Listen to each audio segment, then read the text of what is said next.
औज़ु बिल्लाहि मिनश शैतानिर रजीम बिस्मिल्लाहिर रहमानिर रहीम।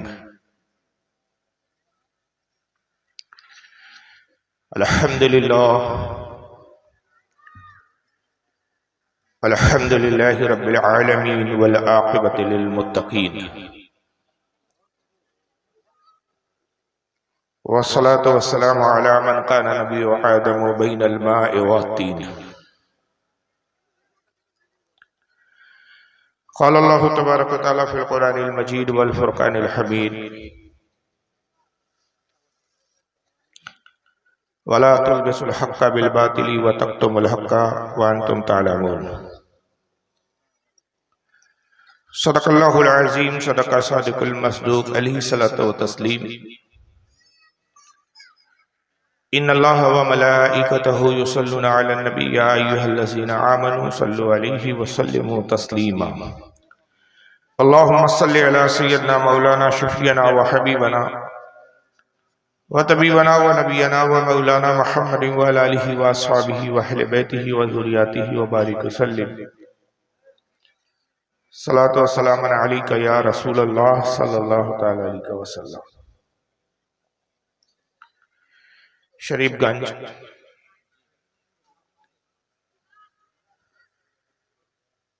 बंगाल का ये इलाका जो मालदा से मुत्तसिल है, आज का ये एक रोजा अज़ीमुश्शान जलसा जो दारुल उलूम नई मियां ख्वाजा गरीब नवाज उसका दस्तार बंदी का जलसा है, जिसमें आज बहुत सारे हाफिज कुरान और फाज़ इकराम फारिगुत तहसील होंगे, यानी उनकी दस्तार बंदी की जाएगी। इस सर्द रात में आप हम सब यहाँ मौजूद है और रात के इस वक्त तकरीबन मेरी घड़ी में 1:15 बज रहे हैं। इतनी ठंडी में आप लोगों का यहाँ बैठे हुए होना वाकई काबिल दाद है ये, जबकि हमारे महाराष्ट्र में 11 साढ़े 11 बजे जलसे खत्म हो जाते हैं, लेकिन आपके यहाँ फजर तक जलसे चलने का रिवाज है। चाहे सर्द रात हो, ठंडी की रातें हो या गर्मी की रातें हो, जलसे इतने ही लंबे चलते हैं। बहरहाल मैं आज जो फारिग हो रहे हैं, जो तालिब इल्म तलबा, उनको सबसे पहले मुबारकबाद देता हूं कि आज वो कौम मिल्लत के लिए कुछ काम का जज्बा लेकर इस इदारे से दुनिया अमल में तशरीफ लाएंगे। मैं इन्हें मुबारकबाद भी देता हूं कि अल्लाह ताला ने इनके सीने में अपने कुरान अजीम का और इल्म रखा, और साथ ही दुआ भी करता हूं कि खालिक कायनात इन फारिग होने वाले जो तलबा है, अब तलबा नहीं रहे बल्कि अब हुफ़ाज़ कुरान हो गए, कौम मिल्लत के लिए इनको नफा बख्श बनाए। साथ ही इदारे के जो भी मुतज़मीन है, मोहतमीम है,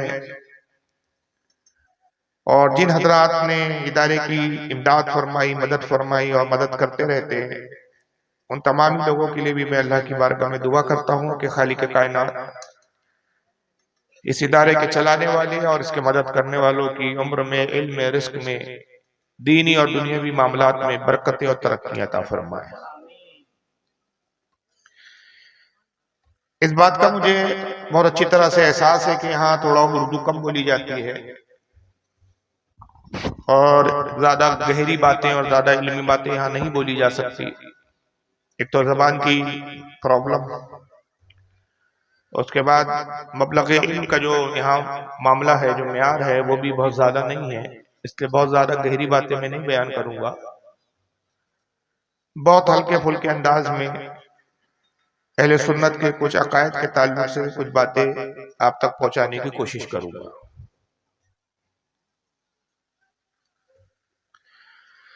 आप सब जानते हैं कि कुरान अजीम अल्लाह ताला की एक अजीम किताब है। परवरदिगार आलम ने इंसान की हिदायत के लिए इंसान की रहबरी के लिए मुख्तलिफ अंबिया इकराम दुनिया में तशरीफ भेजे, मुख्तलिफ अंबिया तशरीफ लाए। 1,24,000 कमो बेश, यानी कुछ ज्यादा भी हो सकते हैं, कुछ कम भी हो सकते हैं। जब से इंसान की तख्लीक हुई तब से लेकर हमारे नबी करीम मोहम्मद सल्लल्लाहु ताला अलैहि वसल्लम तक हर जमाने में लोगों की हिदायत के लिए, लोगों की रहनुमाई के लिए अंबिया इकराम नबी आते रहे, पैगंबर आते रहे, और इनकी कुल तादाद जो हकीकत में अल्लाह ही जानता है, लेकिन एक अंदाजे के मुताबिक ये बताया जाता है कि 1,24,000 अंबिया इकराम दुनिया में तशरीफ लाए। 4 रसूल ऐसे गुजरे हैं कि जिनको किताबें दी गई। 4 रसूलों के अलावा फिर बाकी किसी नबी को किताब नहीं मिली। कुछ अंबिया किराम को सहीफे मिले, सहीफे यानी कुछ कागज दिए गए जिसमें कुछ जमाने के एतबार से, उस वक्त के हालात के एतबार से कुछ कानून दिए गए, लेकिन मुस्तकिल तौर पर एक कंप्लीटली किताबें 4 रसूल को दी गई। 2 लफ्ज आप सुनते हैं, एक होता है नबी और एक होता है रसूल। नबी और रसूल में फर्क होता है। रसूल का दर्जा और मकाम नबी से बुलंद होता है, बड़ा होता है। हर रसूल नबी भी होता है, लेकिन हर नबी रसूल हो जरूरी नहीं। रसूल उसे कहा जाता है कि जिसको किताब दी गई हो। और किताब क्या होती है? किताब जिंदगी गुजारने का ढंग, शरीयत का कानून, कवानीन है, कॉन्स्टिट्यूशन है, लॉ है। एक रसूल जब आता है उसके साथ एक किताब आती है, अल्लाह ताला उसको एक किताब अता फरमाता है। और उसके बाद फिर जब नबी आते रहते हैं तो वो जो रसूल उनसे पहले गुजरा उसी की किताब की तालीम को आम करते हैं, उसी की बातों को फैलाते हैं। गोया के जिस तरह आज उलमा तबलीग करते हैं, उस जमाने में वही काम अंबिया करते थे। किताब उस वक्त तक पढ़ी जाती है, उस वक्त तक अमल होता है कि जब तक किताब में तहरीफ ना हो, मतलब उसमें रद्दो बदल ना किया जाए, छेड़खानी उस किताब से ना की जाए। मगर होता यह था कि एक रसूल आता, फिर वो किताब साथ में लाता, लेकिन कुछ सालों के बाद तक, 1 सदी 2 सदी तक वो किताब ठीक ठाक चलती। लेकिन बाद में उसी फिरके के, उसी कौम के कुछ दुनियादार किस्म के मौलवी ऐसे होते कि जो किताब में कमी और पेशी कर देते, कुछ निकाल देते, कुछ घटा देते, कुछ बढ़ा देते। और घटाने बढ़ाने की नौबत इसलिए आती कि जो किताब में सजाएं दी गई होती, जिंदगी गुजारने के जो उसूल बताए थे, वो देखते कि यहाँ तकलीफ है, हमें ये इस पर अमल करना मुश्किल हो रहा है, तो उसमें आसानी कर देते, उसको घटा देते। जुर्म अगर किसी अमीर व कबीर ने किया है तो वो देखते कि ये जुर्म करने वाला अमीर व कबीर है, वो रिश्वत देता, उन मौलियों को, उन आलिमों को पैसे देता। वो पैसों की लालच और दुनियावी माल की लालच में कहते हैं अच्छा ठीक है, ये कानून हम हटा देते। तो अमीर व कबीर को सजाओं से बचाने के लिए किताब में तहरीफ कर दी जाती, कानून बदल दिया जाए। अब जाहिर है कि अल्लाह की किताब में अल्लाह की बातों में जब हेरफेर कर दी गई, तब वो हकीकत में फिर ना अल्लाह की बात रही, ना अल्लाह की किताब रही।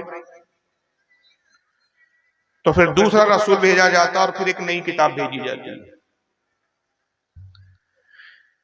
इस तरह 4 किताबें और 4 रसूल आए, जिसमें एक हजरत दाऊद अलैहिस्सलाम है, जिनको अल्लाह ताला ने ज़बूर अता फरमाई।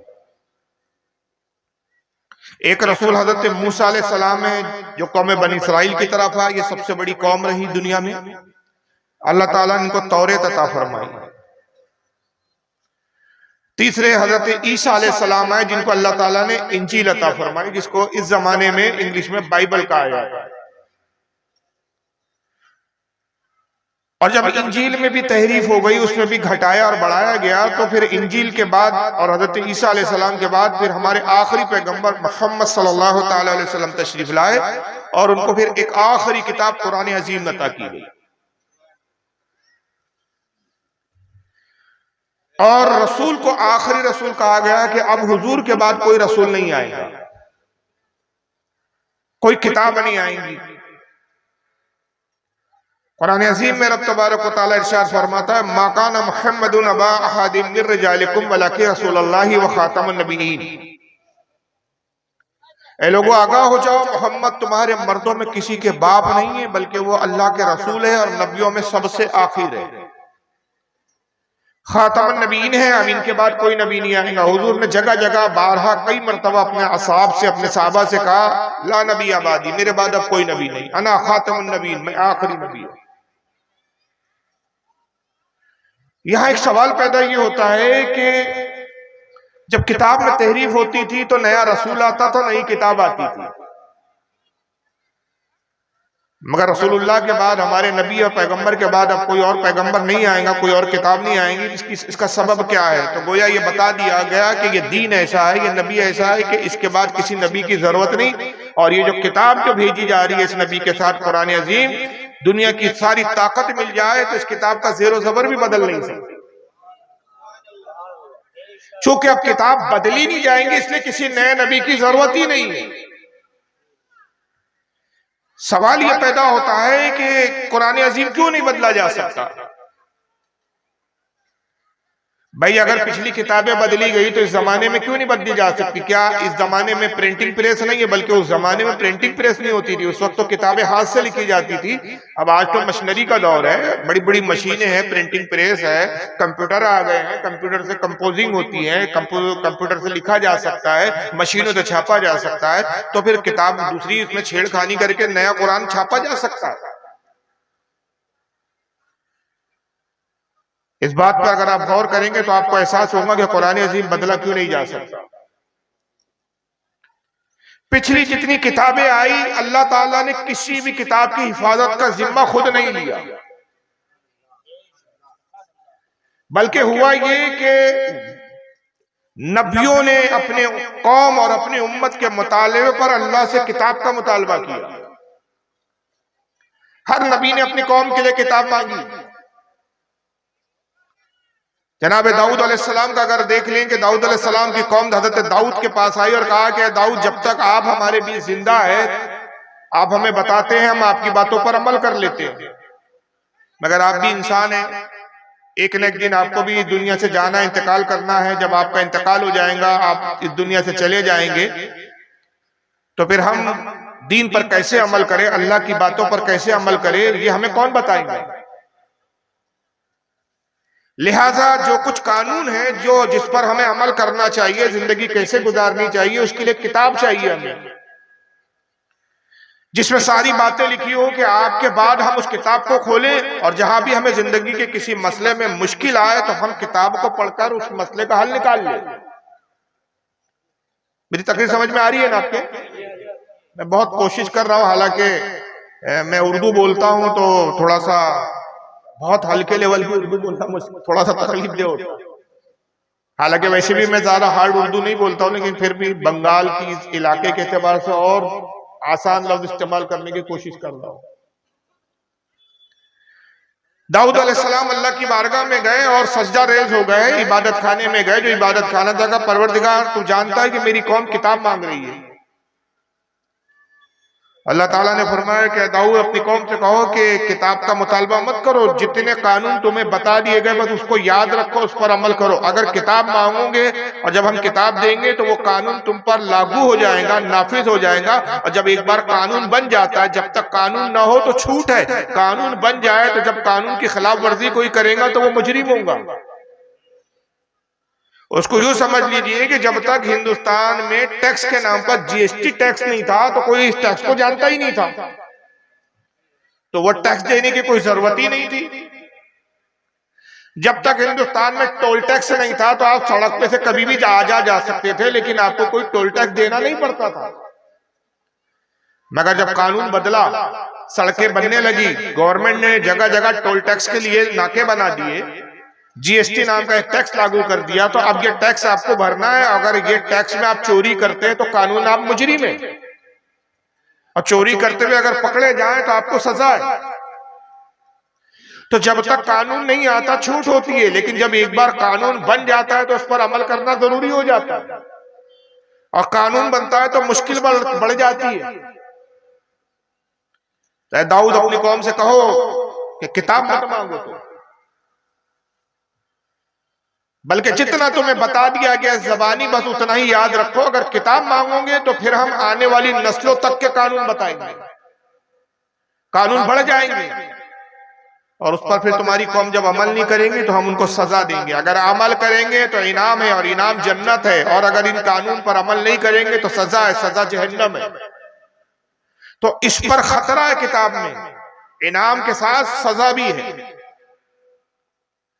हजरत दाऊद अलैहिस्सलाम ने अपनी कौम से कहा कि मेरी कौम, रब तबारक व तआला अल्लाह ताला ये फरमाता है कि किताब ना मांगो, मैं जितना बताता हूं उतना याद रखो। उन्होंने कहा नहीं ऐ दाऊद, हमें किताब चाहिए, हम चाहते हैं कि किताब होनी चाहिए हमारे बीच। वो कौम ने जिद की, और जब बहुत जिद की तो हजरत दाऊद अलैहिस्सलाम ने कहा कि परवरदिगार ये कौम नहीं मानती, ये किताब ही मांगती है, तू किताब मुझे अता फरमा दे। अल्लाह ताला ने ज़बूर नामी किताब हजरत दाऊद को अता कर दी, और साथ ही बता दिया कि ऐ दाऊद, इस शर्त के साथ कि हम किताब दे रहे हैं कि तुमने मांगा है, तुम्हारी कौम ने मांगा है, तुम्हारी कौम को किताब दे रहे हैं, तुम्हारे जरिए दे रहे हैं। अब इस पर अमल करना भी उनकी जिम्मेदारी, इस कानून की हिफाजत करना भी उनकी जिम्मेदारी। अगर कानून में रद्दो बदल किया, हेर फेर किया, हम कयामत के दिन उनको जहन्नम का मुस्तहिक करार देंगे। अब पाबंदी करो, अब तुमने खुद मांगा। मगर हुआ क्या कि हजरत दाऊद अलैहिस्सलाम का जैसे इंतकाल हुआ, उनके इंतकाल के बाद फिर किताबों में छेड़खानी शुरू कर दी गई, कानून बदले गए और लिखावट को फेरा गया, हटाया गया, और जो असल ज़बूर थी वो असल ना रही, बदलकर कुछ की कुछ हो गई। मूसा अलैहिस्सलाम का जमाना आया, कौम बनी इसराइल जो आपकी कौम थी, जिसका नाम बनी इसराइल था, उन्होंने कहा मूसा हमें किताब चाहिए। अब ये जो ज़बूर है, ये ज़बूर तो वो ज़बूर ना रही जो हजरत दाऊद पे अल्लाह ने नाजिल की थी, इसमें तो छेड़खानी हो चुकी है, बदला जा चुका है। हम चाहते हैं कि नए सिरे से हमें फिर एक किताब दी जाए, नए कानून हमें नाफिज किए जाए हमारे लिए। हजरत मूसा अलैहिस्सलाम ने भी अल्लाह से अर्ज की कि परवरदिगार, मेरी कौम किताब मांगती है। अल्लाह ने वही फरमाया कि मूसा अपनी कौम से कहो किताब ना मांगो, किताब लेने में रिस्क है, अमल करोगे जन्नत मिलेगी, इनाम मिलेगा, अमल नहीं करोगे सजा होगी, जहन्नम के मुस्तहिक होगी। कौम ने जिद की और हजरत मूसा ने कहा परवरदिगार, मेरी कौम नहीं मानती, तो किताब ही अता फरमा दे। अल्लाह ने फरमाया कि मूसा किताब लेना है तो किताब बहुत मुकद्दस है, हम मुकद्दस किताब तुम्हें देना चाहते हैं तो एक मुकद्दस मकाम पर किताब अता करेंगे, और वो मुकद्दस मकाम कोहितूर है। उस कोहितूर पर आओ, वहां हम किताब देंगे, लेकिन जब किताब लेने आओ तो 40 दिन मुसलसल रोजे रखो, और 100 विसाल के रोजे रखो। रोजे दो तरह के होते हैं, एक रोजा वो जो हम रखते हैं कि सुबह सहरी करते हैं और इफ्तार के वक्त फिर हम खा के हम रोजा खत्म कर देते हैं, लेकिन 100 विसाल का रोजा वो होता है जो अंबिया रखा करते थे, औलिया किराम रखा करते थे, कि जिसमें न सहरी में कुछ खाया जाता है न इफ्तारी में कुछ खाया जाता है, लगातार रोजे रखने होते हैं। 100 विसाल के 40 दिन रोजे रखो, यानी 40 दिन ना कुछ पीना है ना खाना है। अपने पेट को, अपने अंदर के जिस्म को अच्छी तरह से साफ सुथरा कर लो, पाको साफ हो जाओ जाहिर और बाहिर से, और फिर कोई तूर पर और किताब लो। और मैं यहाँ एक चीज बताना भूल गया था कि दाऊद अलैहिस्सलाम को जब अल्लाह ताला ने ज़बूर दी तो उनसे कहा कि दाऊद 1 साल ऐसे रोजे रखो कि एक दिन रोजा रखो, दूसरे दिन खा पी लिया करो। 1 साल पूरी मुद्दत ऐसे रोजे से रखो, जब तुम रोजा रख के अपने बदन को जाहिर और बाहिर हर तरह से पाक सुथरा फरमा लोगे, तब हम तुमको ज़बूर देंगे। दाऊद अलैहिस्सलाम ने वैसे ही रोजे रखे, 1 साल ऐसे मुसलसल रोजे रखे कि एक दिन खाते थे, दूसरे दिन रोजे से रहते थे। साल भर इसी तरह आपने रोजे रखे, गोया 6 महीने के रोजे रहे, 6 महीने आप खाते पीते रहे, और फिर ज़बूर अता की गई। जब मूसा अलैहिस्सलाम का जमाना आया तो हजरत मूसा से भी कहा गया कि 40 दिन रोजे रखो, और किताब के लिए तुम कोई तूर पर आओ। हजरत मूसा अलैहिस्सलाम 40 दिन रोजे रखते हैं और कोहितूर पर पहुंचे, और यकबारगी एक साथ एक ही वक्त में, अलग अलग वक्त नहीं, एक ही वक्त में तौरेत नामी किताब आपको दे दी गई। मगर इस किताब के साथ भी उनके चाहने वाले, उनके मानने वाले, उनकी उम्मतों ने यही सलूक किया कि किताबों में हेर फेर शुरू कर दी। जब तक वो जिंदा रहे, किताब पर अमल होता रहा, उनका इंतकाल और विसाल हुआ, किताबों में से बातें निकाली जाती रही। ईसा अलैहिस्सलाम का जमाना आया, जब तक तौरेत पूरी तरह बदली जा चुकी थी। अब तौरेत वो तौरेत नहीं थी जो अल्लाह ताला ने जैसी नाजिल की थी। ईसाइयों ने हजरत ईसा से कहा कि ऐ ईसा मसीह, हमें भी एक किताब चाहिए। जनाब ईसा मसीह अल्लाह की बारगाह में अर्ज़ करते, रब्बे कायनात, मेरी कौम भी किताब मांगती है, मुझे भी एक किताब अता फरमा। अल्लाह ने फरमाया, पिछली कौमों ने किताबों के साथ बड़ी बदसलूकी की, उन्होंने किताबों के साथ छेड़खानी की और अपने आप को जहन्नम का मुस्तहिक बना लिया। मैं आगाह करता हूं कि ईसा, अगर तेरी कौम किताब चाहती है तो किताब पर अमल करेंगी तो इनाम है, किताब से रूगर्दानी करेंगी, किताब से हटकर अमल करेंगी, किताब को नहीं मानेगी तो जहन्नम है। मगर कौम नहीं मानी, जिद पर अड़ी रही कि ऐ ईसा मसीह, हमें किताब तो चाहिए। हजरत ईसा अलैहिस्सलाम ने अर्ज किया, रब्बे कायनात, मेरी कौम नहीं मानती, मुझे किताब ही दे। अल्लाह ने फरमाया कि ईसा, तुम भी रोजा रखो, 1 साल मुसलसल रोजे रखो और यरूशलेम आओ जो तुम्हारी पैदाइश की जगह है। वो यरूशलेम जहां 60,000 से ज्यादा अंबिया इकराम मदफून है। ये मुकद्दस जगह है, मुकद्दस मकाम है। उस मुकद्दस जगह आओ ताकि हम एक मुकद्दस किताब तुम्हें इंजील अता करें। जनाब ईसा अलैहिस्सलाम गए और इंजील दी गई, और साथ में यही शर्त लगाई गई, किताब पर अमल करना है, तहरीफ करोगे जलीलो खार कर दिए जाओगे, जहन्नम के मुस्तहिक बनोगे। और वही हुआ कि ईसाइयों ने भी कुछ अरसे तक तो इंजील पर अमल किया और उसके बाद इंजील में तहरीफ शुरू हो गई, इंजील भी बदल दी गई। और फिर उसके बाद हमारे नबी मोहम्मद सल्लल्लाहु ताला अलैहि वसल्लम तशरीफ लाए। लेकिन कुर्बान जाइए, हर नबी ने, हर उम्मत ने किताब मांगी थी, हमारे आका ने किताब नहीं मांगी। 40 साल तक हमारा नबी सिर्फ अमल करता रहा, नमाज पढ़ता रहा, अल्लाह की इबादत करता रहा। 40 साल के बाद अल्लाह ताला ने खुद किताब अता की और कहा, हबीब, सारे नबियों ने किताब मांगी, सारे उम्मतियों ने किताब मांगी, तो जब मांगा तो हमने दिया, और मांगने के बाद हमने शर्त लगाई, चूंकि तुम मांग रहे हो तो हिफाजत भी तुम्हें करनी है, इसकी पासदारी भी तुम्हें करनी है। तुम अगर इसमें तहरीफ करोगे, इसमें छेड़खानी करोगे तो अजाब के मुस्तहिक होंगे, अमल करोगे तो तुम जन्नत के मुस्तहिक होंगे। तो ऐ मेरे महबूब, पिछले नबियों ने मांगी, मगर तू जब मांग नहीं रहा तो हम खुद तुझसे राजी होकर किताब दे रहे, और जब हम दे रहे हैं तो पिछली कौमों ने मांगा था तो दिया, तो हिफाजत का जिम्मा उन्हीं पर था। जब हम दे रहे हैं तो हिफाजत का जिम्मा तेरी उम्मत पर नहीं छोड़ेंगे, बल्कि हिफाजत हम खुद करेंगे, इस किताब के जामिन हम बन जाएंगे। इन्ना नहानो नज़्ज़लना ज़िक्रा व इन्ना लहू लाहिफ़िज़ून। ऐ महबूब, किताब हम नाजिल कर रहे हैं और इसकी हिफाजत का जिम्मा हम ही ले रहे हैं। सुभान अल्लाह, बेशक, अल्लाहु अकबर, या रसूल अल्लाह, या अली जिंदाबाद। तो परवरदिगारे आलम ने खुद कुरान की हिफाजत का जिम्मा ले लिया। जब उसकी हिफाजत का जिम्मेदार परवरदिगारे आलम है तो दुनिया की कोई ताकत उसका ज़ेरो ज़बर भी नहीं बदल सकती जी। और नबी पाक सल्लल्लाहु अलैहि वसल्लम को जब किताब दी गई तो ये नहीं कहा गया कि नबी रोजे रखो तो आओ, ऐ नबी 100वें विसाल के रोजे रखो और फिर कोहे तूर पर आओ तो किताब देंगे, ऐ नबी रोजे रखो और यरूशलेम आओ तो किताब देंगे, ऐ नबी रोजे रखो और उसके बाद इबादत गांव में आओ तो किताब देंगे। नहीं, ऐ महबूब, पिछले नबियों की बात और है, तेरी बात और है। पिछले नबियों ने जब किताब मांगी तो हमने खास मकाम पर उनको बुलाया, लेकिन ऐ महबूब, तुझसे हमें इतनी मोहब्बत है कि हम तुझे किताब लेने बुलाएंगे नहीं, बल्कि जहां तू होगा वहां हम किताब भेज देंगे। तुम मदीने में होगा, किताब वहां भेजेंगे। तुम मक्का में होगा, किताब वहां भेजेंगे। तुम मैदान बद्र में होगा, किताब वहां भेजेंगे। तुम मैदान उहद में होगा, किताब वहां भेजेंगे। तू खैबर में होगा, किताब वहां भेजेंगे। हद तो ये है कि तू अपनी बीवी आयशा के पहलू में होगा, किताब भी वहां भेजेंगे। सुभान अल्लाह, बेशक, नारे तकबीर, नारे रिसालत, मसलके आला हजरत इस्लाम, नारे तकबीर, नारे रिसालत। तो महबूब को किताब लेने नहीं बुलाया गया, जहां महबूब होता था वहां किताब नाज़िल होती। ऐसी अजीम रुतबा किताब, ज़ालिकल किताबो ला रैब फी, ए महबूब वो बुलंद रुतबा किताब जिसमें शक की कोई गुंजाइश नहीं। इसमें हिदायत है, हुदल लिल मुत्तकीन, इसमें हिदायत है परहेजगारों के लिए। तेरी उम्मत परहेजगार है, जमानत ले दी कि पिछली उम्मतें परहेजगार नहीं थी इसलिए किताबों में तहरीफ कर दी। ए महबूब तेरी उम्मत हिदायत याफ्ता होंगी, हिदायत पाएंगी इसलिए कि परहेजगार और मुत्तकी उम्मत है।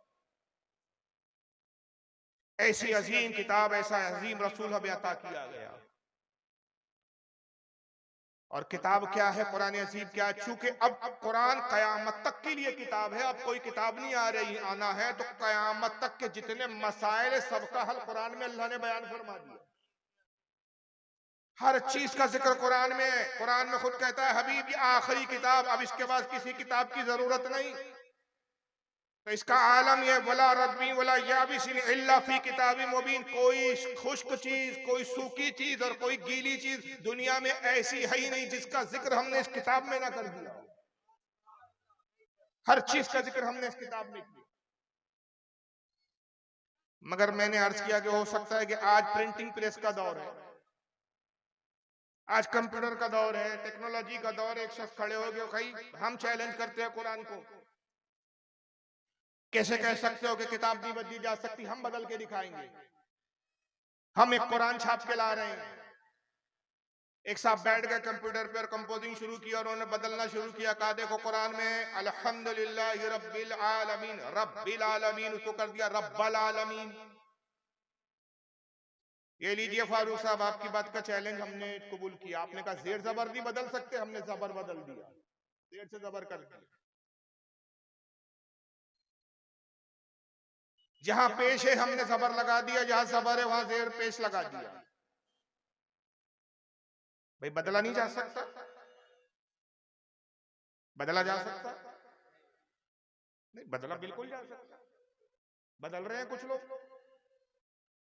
अरे भाई कल कोई प्रिंटिंग प्रेस से ऐसी किताब, ऐसे कुरान नहीं छापा जा सकता इसमें रब्बिल आलमीन की जगह रब्बुल आलमीन कर दिया जाए, अल्हम्दुलिल्लाह की जगह अल्हम्दुलिल्लाह कर दिया जाए, जेर कर दिया जाए पेश की जगह।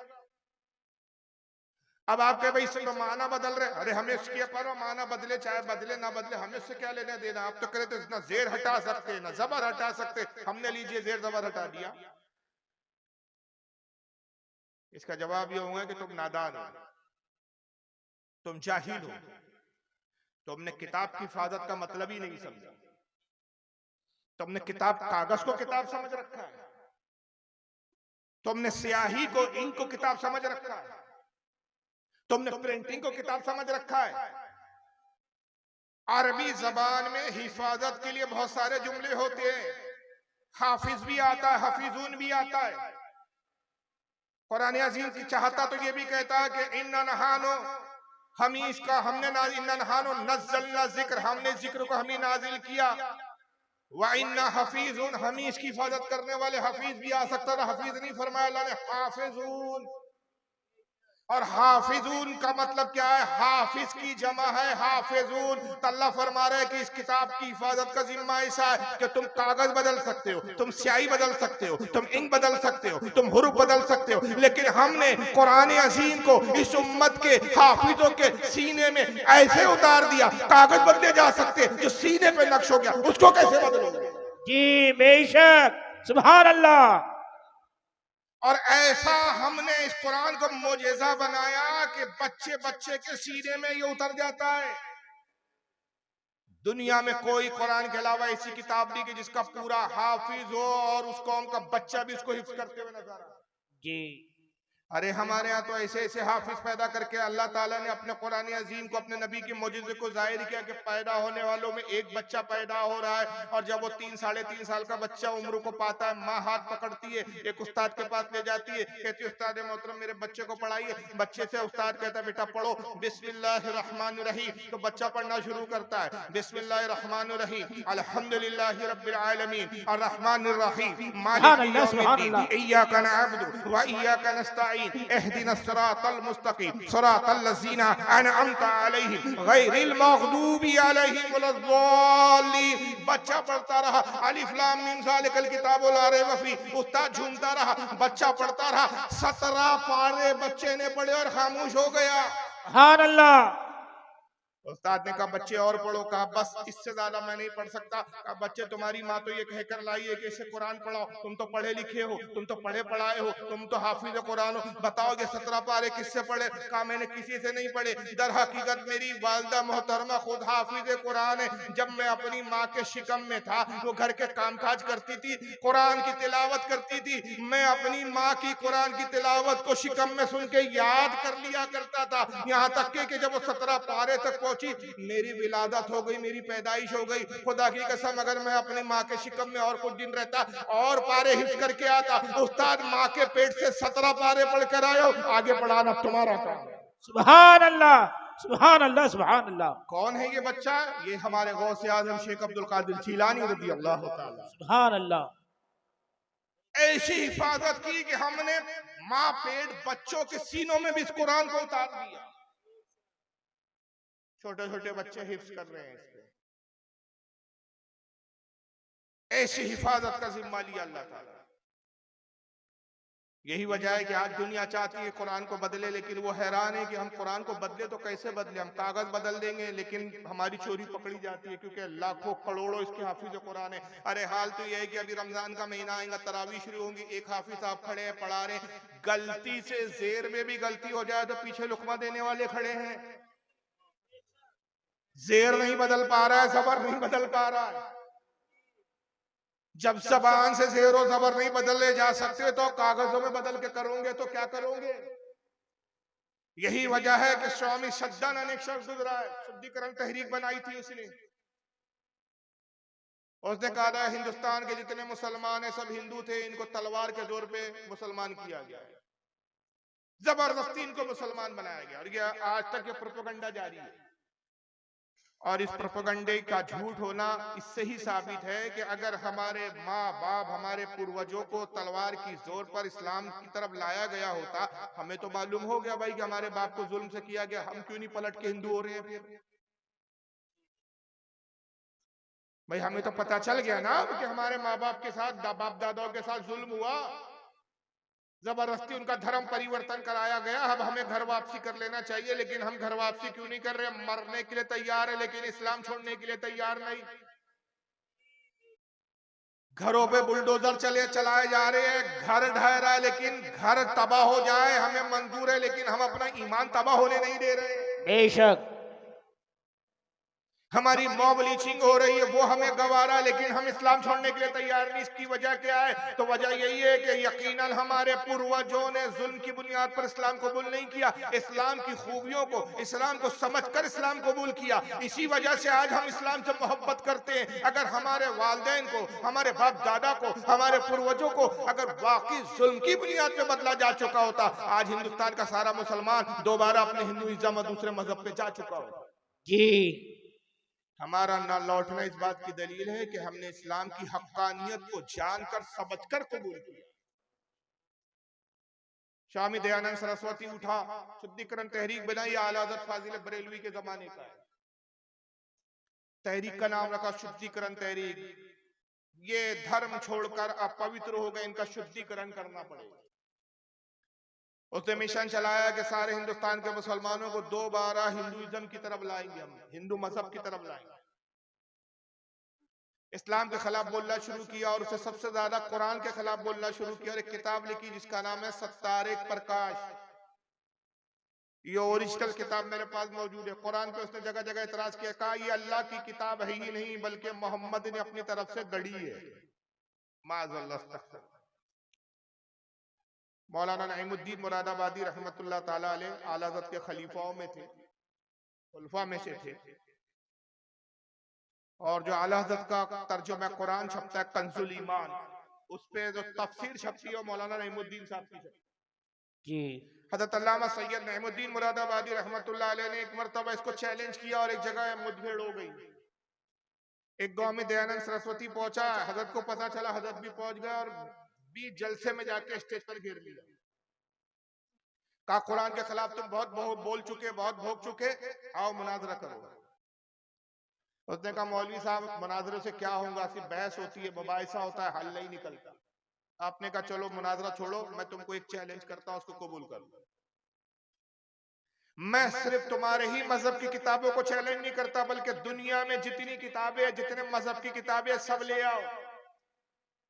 हम भी कुरान ले आते हैं, तुम अपने ग्रंथों को ले आओ, तुम अपनी रामायण को लाओ, तुम अपनी महाभारत को लाओ, तुम अपनी जो है गीता को लाओ, तुम अपने पुराणों को लाओ, तुम अपने जो है यजुर्वेद, सामवेद, अथर्ववेद लाओ, जितने तुम्हारे वेद है उनको ले आओ, सारी मजहबी किताबें तुम लाओ। हम भी कुरान लाते हैं, इंजील भी लाओ, तौरेत भी लाओ, जबूर भी लाओ, सारी किताबें लाओ और सारी किताबों को समंदर के हवाले कर दो। और जब सारी किताबें खत्म हो जाए दुनिया से, तो हर मजहब के मानने वाले से कहो अब अपनी किताब दोबारा लिखो।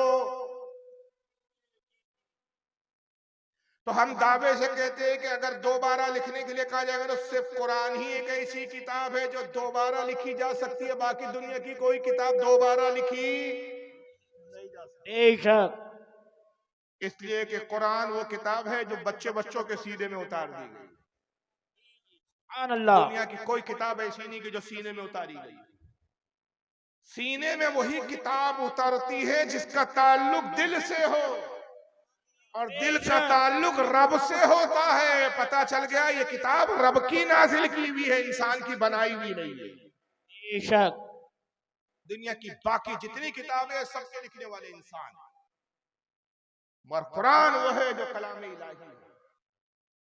और जब कुरान अल्लाह ने उतारा तो दुनिया के तमाम कयामत तक के उलूम दे दिए। तो अल्लाह ने फरमाया हबीब इसमें गैब की भी खबरें हमने दी, हमने हर चीज तुम्हें इसमें अता कर दी। और हबीब तुम किताब पढ़ाने वाले हो तो सबसे पहले तो तुम्हें इल्म देना है, तुम्हें इल्म अता किया जाएगा तो तुम दुनिया को इल्म बताओगे। तो हमने तुम्हें कितना दिया, कितना दिया, कितना दिया?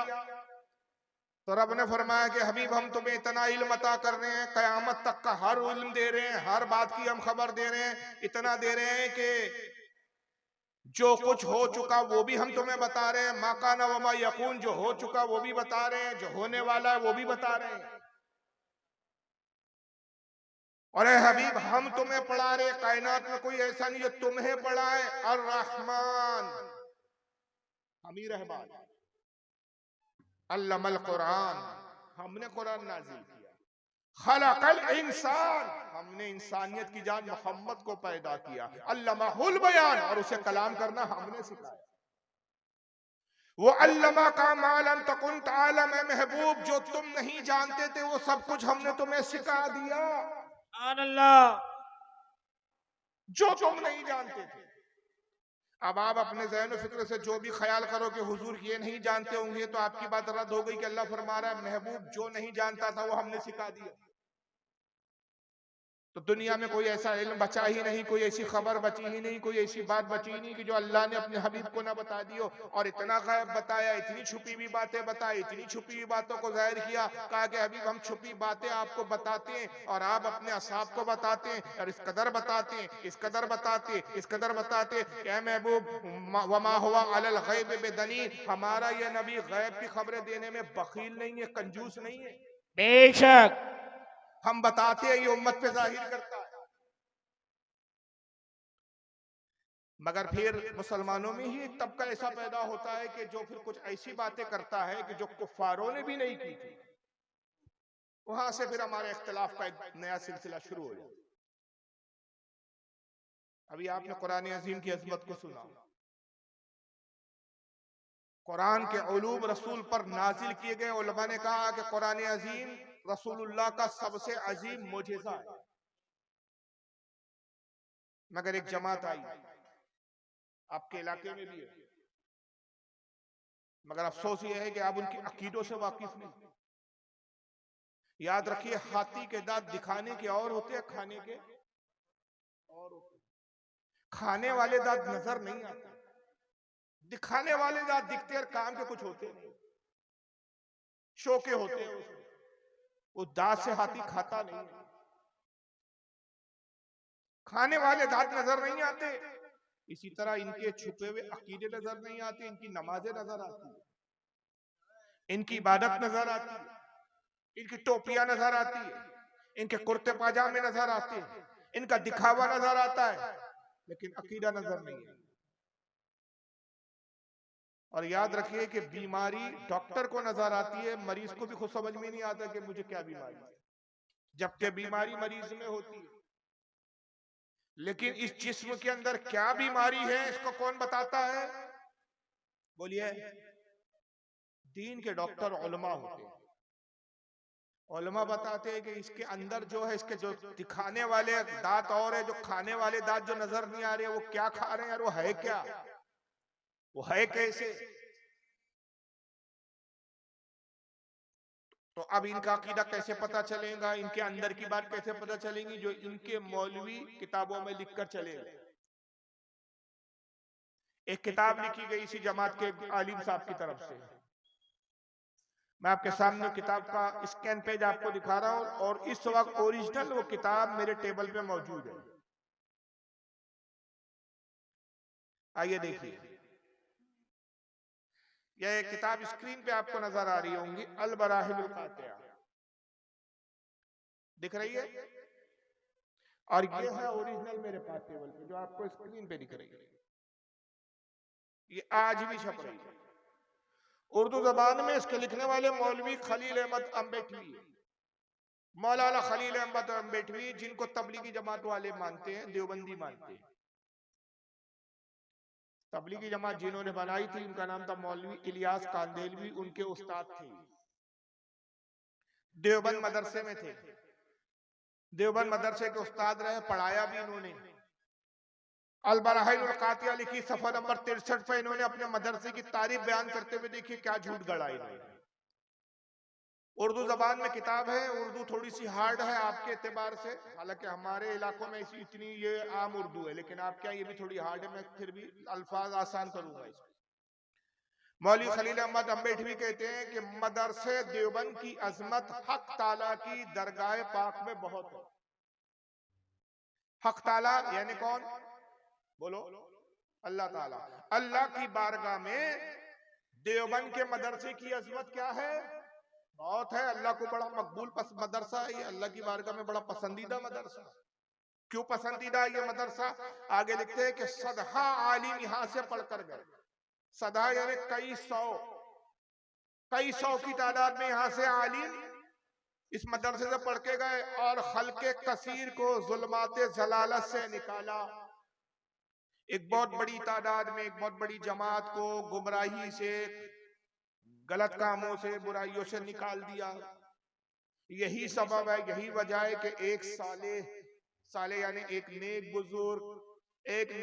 बुजुर्ग फक्र आलम अलैहिस्सलाम की जियारत से ख्वाब में मुशर्रफ हुए। कहते यही वजह है कि एक नेक बुजुर्ग, कौन बुजुर्ग थे उनका नाम अता पता कुछ नहीं, सब गुमनाम बुजुर्ग होते हैं देवबंद में। और याद रखिए, जब किसी का नाम और खबर ना हो तो खबर कैसी होती है? झूठी। इसी ने पता चला कि अपने मदरसे की अजमत बताने के लिए झूठ गढ़ा गया। कहते हैं कि एक नेक साले बुजुर्ग फक्र आलम यानी रसूलुल्लाह सल्लल्लाहु अलैहि वसल्लम की ख्वाब में जियारत से मुशर्रफ हुए। हुजूर को ख्वाब में देखा उन्होंने, तो आपको उर्दू में कलाम करते देखकर पूछा, आपको यह कलाम कहां से आ गई? हुजूर उस बुजुर्ग से उर्दू जबान में बातचीत करने लगे, तो बुजुर्ग को हैरानी हुई और उन्होंने कहा, या रसूलल्लाह आपको ये उर्दू कहां से आ गई? आप तो अरबी हैं, आप तो अरब के रहने वाले हैं, आपकी जबान अरबी है, आप उर्दू कैसे बोल रहे हैं? फरमाया, यानी रसूलुल्लाह ने जवाब में फिर फरमाया कि जब से उलमाए मदरसे देवबंद से हमारा मामला हुआ, हमको ये जबान आ गई। नौजुबिल्लाह। फिर कहते हैं सुभान अल्लाह, इससे रुतबा इस मदरसे का मालूम हुआ। इस मदरसे का रुतबा देखो, इस मदरसे का मकाम देखो कि रसूल को उर्दू नहीं आती थी। जब ये देवबंद का मदरसा बना, हुजूर इस मदरसे में आने जाने लगे, और फिर हमारे देवबंद के मौलाना से उर्दू उन्होंने सीख लिया। अस्तगफिरुल्लाह, नौजुबिल्लाह मिन ज़ालिक। माज़अल्लाह। मुझे आपसे एक सवाल पूछना है, और मैं आपसे पूछना चाहता हूँ, मुझे ये बताओ, पूरी कायनात में कोई ऐसी जात है जो रसूल को सिखा सके? नहीं। हमारे नबी को किसने सिखाया, किसने पढ़ाया? और रहमान वही रहमान है। और रहमान खलकल कुरान, अर्रहमान अल्लमल कुरान, उसी ने कुरान नाजिल किया। खलकल इंसान, उसने इंसानियत की जान मोहम्मद को पैदा किया। व अल्लमहुल बयान, अल्लमहुल बयान, वाह नहीं है, माफ कीजिए, अल्लमहुल बयान, उसने महबूब को कलाम करना सिखाया। अल्लाह कह रहा मैंने अपने नबी को बोलना सिखाया। और क्या सिखाया? वला रद्दी वला याबिसिन, ए महबूब जो भी दुनिया में तर और खुश है सब इस किताब में, सब तू जानता है, सब चीजें सिखा दी। वो अल्लमा कम मालम तकुन तालम, जो तू नहीं जानता था वो हमने सिखा दिया। अल्लाह फरमा रहा है जो जो तू नहीं जानता था मैंने सिखाया। लेकिन देवबंद के मौलवी 14 साल बाद कह रहे अल्लाह तूने सब सिखाया था, उर्दू जबान तुझसे भी छूट के रह गई थी, वो हमने सिखा दिया। कोर्स अनकम्प्लीट था, वो कोर्स को हमने मुकम्मल कर दिया। क्या ये रसूलुल्लाह की गुस्ताखी नहीं है कि ये हुजूर का उस्ताद बनने चले? क्योंकि मेरे नबी सारी कायनात को पढ़ाने आए थे, कायनात से पढ़ने नहीं आए थे। मेरे नबी सिखाने आए थे, सीखने नहीं आए थे जी। उनका सिखाने वाला परवरदिगार है। उनकी तो शान ये है कि हदीस पाक में आता है, रिवायतों में आता है कि आका ने एक मर्तबा अपने कुछ सहाबा को जमा किया और कहा कि मेरे साहबा मैं चाहता हूं कि तुम दुनिया के मुख्तलिफ इलाकों में जाओ और दीन की खिदमत करो, दीन की तबलीग करो। ज़हीन और अक्लमंद जो सहाबा थे, जो बहुत ज्यादा पढ़े लिखे दानिशमंद थे, उनको बुलाया और कहा कि फुला इब्ने फुला तुम यमन जाओ और वहां दीन की खिदमत करो। ऐ फुला इब्ने फुला तुम मिस्र जाओ और दीन की खिदमत करो। ऐ फुला इब्ने फुला तुम रोम की तरफ जाओ, दीन की खिदमत करो। ऐ फुला इब्ने फुला तुम जो है फुला इलाके में जाओ, इराक जाओ, दीन की खिदमत करो। तुम ईरान की तरफ जाओ, दीन की खिदमत करो। मुख्तलिफ इलाकों के नाम दिए और सहाबा से कहा इन इन इलाकों में तुम जाओ और हमारे दीन को पहुंचाओ। साहबा खामोश हो गया और फिर बड़े अदब से अर्ज करते कि या रसूल अल्लाह सल्लल्लाहु अलैहि वसल्लम, आपका हुक्म सराकों पर आका, लेकिन आप जिन इलाकों की तरफ हमें भेजना चाहते हैं वहां की जबानें दूसरी है, हमारी जबान दूसरी है। वो हमारी जबान नहीं समझते, हम उनकी जबान नहीं समझते। हम अपनी बात उन्हें कैसे समझाएंगे, वो अपनी बात हमें कैसे समझाएंगे? हुजूर ने ये नहीं फरमाया कि हाँ ये बात तो सही है, इसके लिए तो तुम्हें पढ़ाई करनी पड़ेगी, उस मुल्क की जबान सीखनी पड़ेगी। ये नहीं फरमाया। मेरे आका का मोजिजा देखिए, मेरे आका की शान देखिए। कहा कि मेरे असहाब जाओ अपने घरों में जाने की सफर की तैयारी करो और कल सुबह फजर की नमाज में इस हाल में आना कि तुम सफर पर जाने के लिए तैयार रहो। वो सहाबी थे, वहाबी नहीं थे। उन्होंने शक नहीं किया कि या रसूलल्लाह एक रात में ऐसा कौन सा इनकलाब बर्पा हो जाएगा। वो घरों में आए, अपनी बीवी और अपने अहले खाना, अपने घर वालों से कहा खाने पीने का सामान लाओ, कपड़े लाओ, तैयारी करो, हमें सुबह सफर पे निकलना है। हुजूर के हुक्म से सामान तैयार हुए, सुबह निकले, ऊँटों और घोड़ों पे उन्होंने सामानों को लाद दिया और फजर की नमाज में हुजूर की खिदमत में आए। नमाज फजर हुजूर की पीछे इक्तदा में पड़ी, नमाज फजर खत्म हुई, हुजूर मस्जिद के बाहर आए। फरमाया कहाँ है वो साहबा जिनको मैंने जाने के लिए कहा था? वो सारे साहबा आ गए। या रसूलल्लाह हाजिर, कहा तुम्हें कहाँ जाने के लिए कहा था? या रसूलल्लाह मुझे यमन के लिए कहा गया था। ऐ फुला तुझे कहाँ के लिए कहा था? या रसूलल्लाह मुझे मिस्र के लिए कहा गया था। ऐ फुला इब्ने फुला तुझे कहाँ के लिए कहा था? या रसूलल्लाह मुझे रोम जाने के लिए कहा गया था।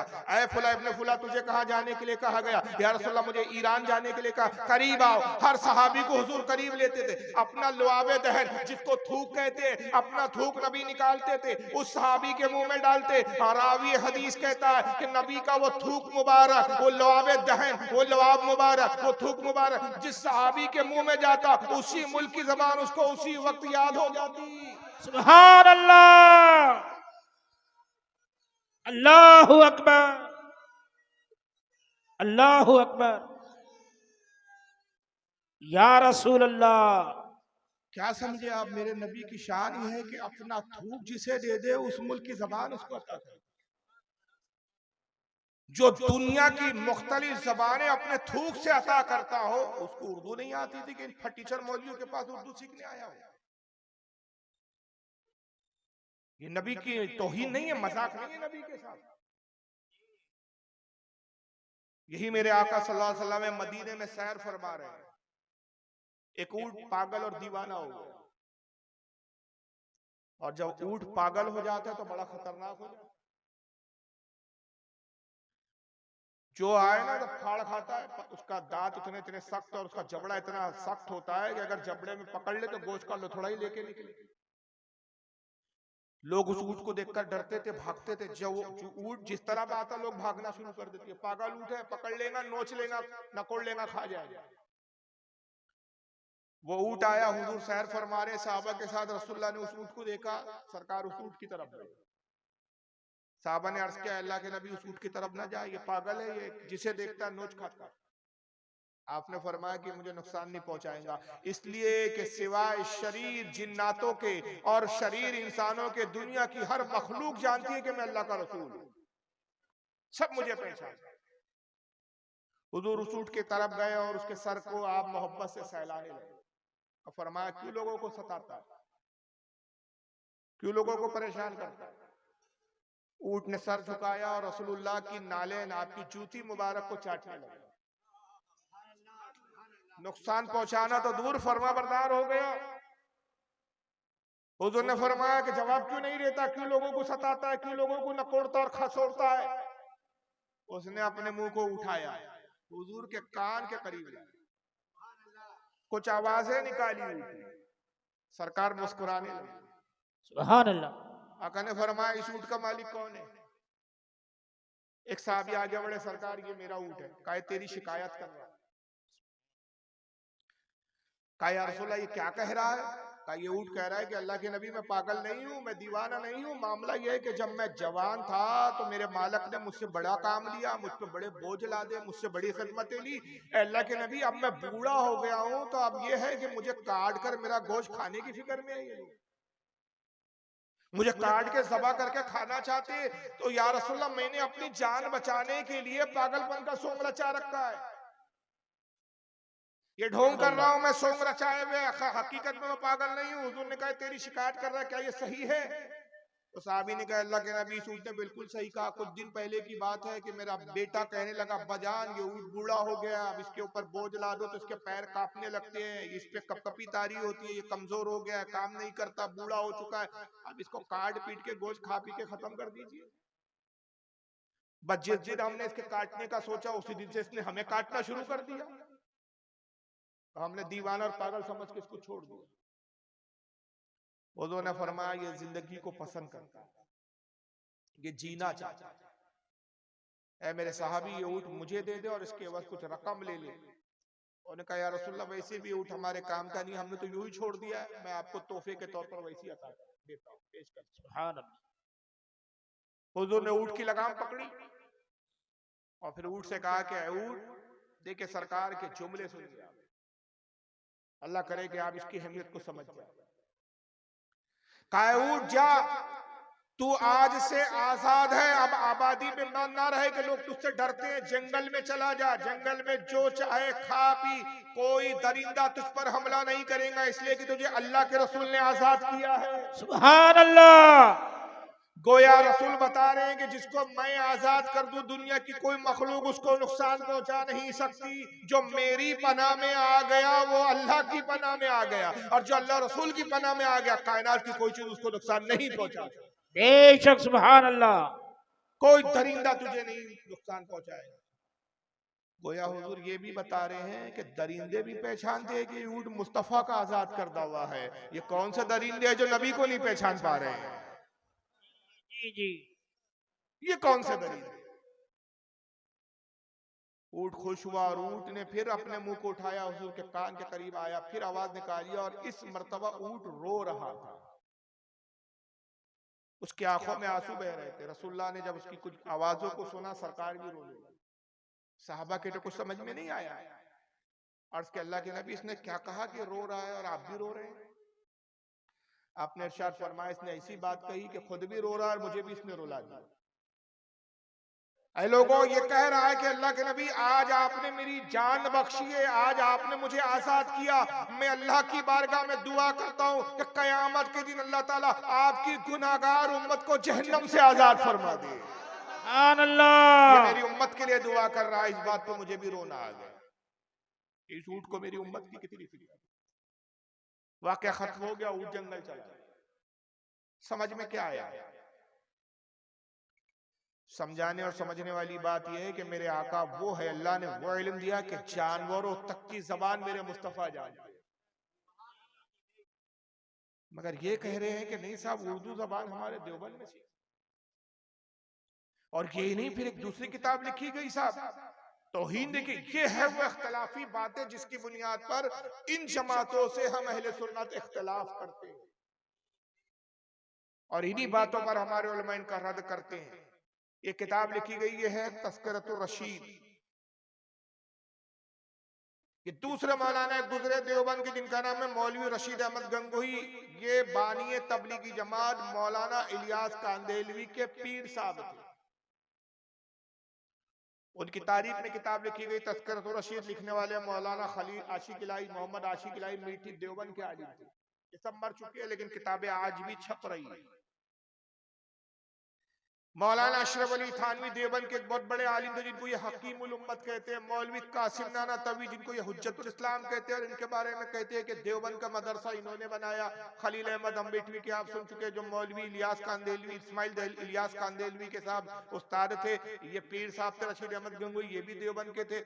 इन सब मौलियों के जो पीर थे उनका नाम था हाजी इमदादुल्लाह महाजीर मक्की। सुना ये नाम कभी आपने? हाजी इमदादुल्लाह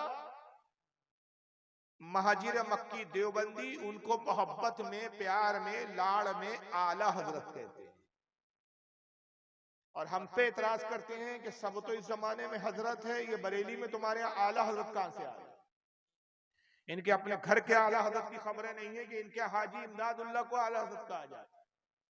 अब आइए अपने मौलियों की अजमत और फजीलत बताने के लिए कैसे चने के झाड़ पे चढ़ाया है अपने मौलियों को, जरा सुनिए। नबी को तो उर्दू नहीं आते थे लेकिन इनके मौलियों का हाल सुनिए क्या है। सफा नंबर 46 है इसका, 46, और इसकी वॉल्यूम नंबर जिल नंबर 1 है। लिखते आला हजरत की भावज का हुस्न एतकाद और मुखलिसाना बर्ताव था।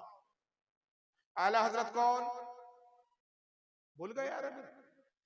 नहीं भाई, अभी बताया ना मैंने आपको, 2 मिनट नहीं हुए यार। हाजी इमदादुल्लाह उनके बारे में कहा जा रहा है। उनकी भावज, भावज किसे कहते हैं? भाभी को, भाई की बीवी को। उनके भाई की जो बीवी थी उसने एतकाद था, उसका अकीदा बहुत अच्छा था, मुखलिसाना बर्ताव था, यानी लोगों से बहुत अच्छे से बातचीत करती थी, अच्छे से पेश आती थी। मेहमानों का खाना खुद पकाती थी।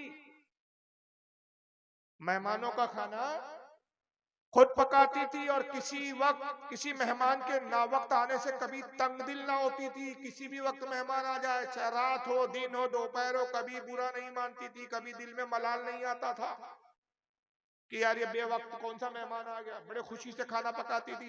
एक दिन आला हजरत ने ख्वाब देखा, हाजी इमदादुल्लाह साहब ने ख्वाब देखा कि आपकी भावज आपके मेहमानों का खाना पका रही है कि जनाब रसूल मकबूल सल्लल्लाहु अलैहि वसल्लम तशरीफ लाए और आपकी भावत से फरमाया, उठ, तू इस काबिल नहीं कि इमदादुल्लाह के मेहमानों का खाना पकाए। उसके मेहमान उलमा हैं, उसके मेहमानों का खाना मैं पकाऊंगा। माज़अल्लाह, अस्तगफिरुल्लाह। ये उर्दू की इबारत स्क्रीन पे आपके सामने। कौन थे हाजी इमदादुल्लाह के मेहमान? उलमा रशीद अहमद गंगोही, अशरफ अली थानवी, कासिम नाना तवी, खलील अहमद अम्बेटवी, ये लोग थे। रसूलुल्लाह आए और कहा तेरी क्या मजाल कि तू ऐसे बड़े बड़े मौलाना और आलिमों का खाना बनाए, इनका खाना मैं खुद बनाऊंगा। माज़अल्लाह। और रसूलुल्लाह को यहाँ बावर्ची बनाया, देवबंद बुला के अपना शागिर्द बनाया। मैं आपसे एक छोटा सा सवाल करता हूं, उसी से ये बात कितनी गुस्ताखाना है ये आप पे जाहिर हो जाएगी। आज अगर फारूक आजम जाहिरी हयात में होते, जाहिर हमारा तो अकीदा है कि आप जिंदा है, हर वली जिंदा, हर साहबी जिंदा, हर नबी जिंदा है, बेशक। अगर जाहिर में होते, उनके सामने कोई कहता है कि भाई हमारे देवबंद के मदरसे के आलिम बहुत बड़े हैं, रसूलुल्लाह उनका खाना पकाने आए, तो फारूक आजम क्या करते सुनते?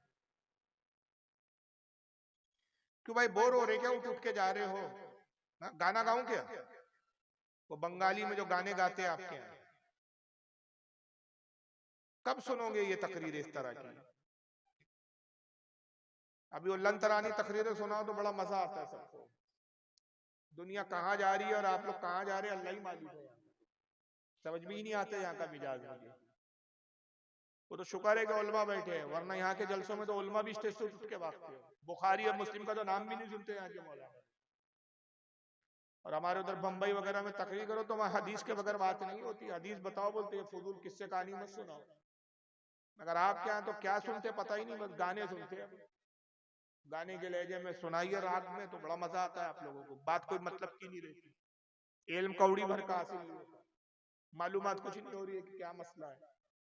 जिंदगियां गुजर रही है, पता ही नहीं चल रहा है कि देवबंदियों से इख्तिलाफ क्या है। उनका भी साथ उठ रहे बैठ रहे, उनकी लड़कियां ला रहे, उनकी लड़कियां दे रहे, खा रहे पी रहे, अकल होश ही नहीं है, समझ में ही नहीं आ रहा है कि भाई ये इख्तिलाफ कुफ्र और ईमान का है, और जहाँ कुफ्र और ईमान का इख्तिलाफ हो वहां रिश्तेदारियां नहीं होती, निके नहीं होते, एक दूसरे के पीछे नमाजें नहीं होती, जब तक के इन गुस्ताखियों से तौबा ना कर ली जाए। मगर इस तरह की तकरीरें सुनते ही नहीं आप लोगों का, बड़ा प्रॉब्लम है। बहरहाल मैं कह रहा था फारूक आजम होते क्या करते, पेशानी